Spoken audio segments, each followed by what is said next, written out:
सैनिक के परिवार आज अपने निवास के लिए लड़ते हुए नजर आ रहे हैं। इंदौर शहर की एमओजी लाइन में वर्षों से रह रहे भूतपूर्व सैनिक के परिवार को वहां से हटाया जा रहा है और उनके मकानों को तोड़ा जा रहा है।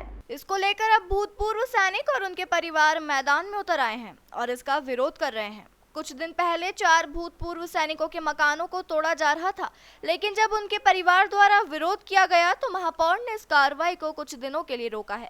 इस कार्रवाई के दौरान एक सैनिक का मकान तोड़ दिया गया है। वहीं अब परिजनों का कहना है कि हम बरसों से यहाँ पर रह रहे हैं और हमें यहाँ पर रहने दिया जाए, हमें यहाँ से नहीं हटाया जाए।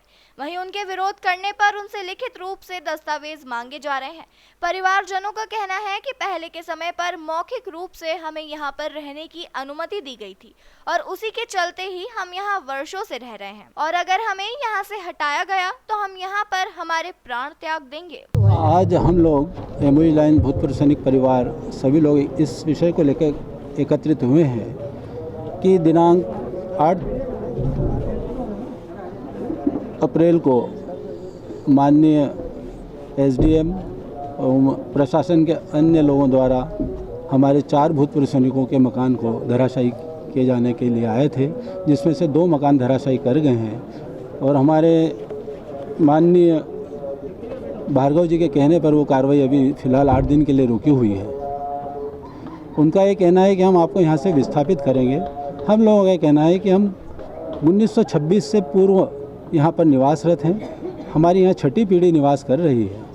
इसके पूर्व में जब भी अन्य और प्रशासन शासन रहे हैं उसमें ये हम लोगों को मौखिक रूप से आदेश दिए गए हैं कि आप लोगों को कोई यहाँ से हटाएगा नहीं। यही मौखिक आदेश अभी हमारे महापौर जी ने भी दिए हैं कि हम पहले उनकी व्यवस्था करेंगे, उसके बाद में मकान तोड़ेंगे। तो आपकी क्या मांग है अभी? हमारी मांग ये है कि भूतपूर्व सैनिक परिवार के मकान न तोड़े जाएं, या तो हमें यहीं रहने दिया जाए। हम कुछ दिन पूर्व उनसे मिले भी थे।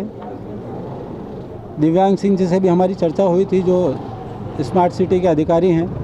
उनको भी उनके सामने भी अपनी बात रखी है कि हमें यहाँ अलग एक जगह सबको डुप्लेक्स बनाकर दे दिए जाएं।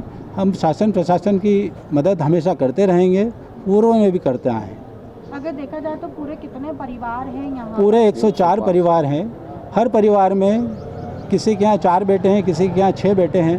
पूरा परिवार इन मकानों में रहता है और आज से नहीं रह रहा है। सन 1923 से 26 में ये मौखिक रूप से अलाट किए गए थे यहाँ के राजा द्वारा। उस समय सैनिक लोग पढ़े लिखे नहीं होते थे। शासन का ये कहना है कि आपके पास कोई लिखित दस्तावेज है तो बताएं। मैं आपकी जानकारी में लाना चाहूँगा कि पूर्व में जो लालबाग लाइन है वो भी मौखिक दस्तावेज के आधार पर ही उसकी रजिस्ट्री हुई है। हम लोगों को भी उसी आधार पर निर्णय दिया जाए। महापौर जी से जैसा कि आप बता रहे चर्चा हुई, उन्होंने 8 दिन का वक्त दिया है। पार्षद भी बीजेपी के ही हैं यहाँ? पार्षद हमारे बीच में से ही पार्षद भी मौजूद हैं। श्री भरत रघुवंशी वार्ड क्रमांक 70 से हैं, वो भी इसी एमओजी लाइन के निवासी हैं। तो क्या सुनवाई नहीं हो रही है उसमें? अभी हमारी पूर्ण रूप से सुनवाई नहीं हो रही है। सब अलग अलग बात कह रहे हैं, अलग अलग सबके बयान आ रहे हैं, इसीलिए ये पत्रकार वार्ता हमने बुलाई है। भूतपूर्व सैनिक अभी भी पेंशनधारी है। आप लोगों का क्या रुख रहेगा अगर इसी तरह से जो मकान अगर तोड़े गए तो? अगर इसी तरह से मकान तोड़े गए तो यहाँ तो हमारे माता बहनें सब बैठी हुई हैं। सबका यही कहना है कि हम यहाँ पे हमारे प्राण त्याग देंगे, लेकिन हम यहाँ से नहीं जाएंगे।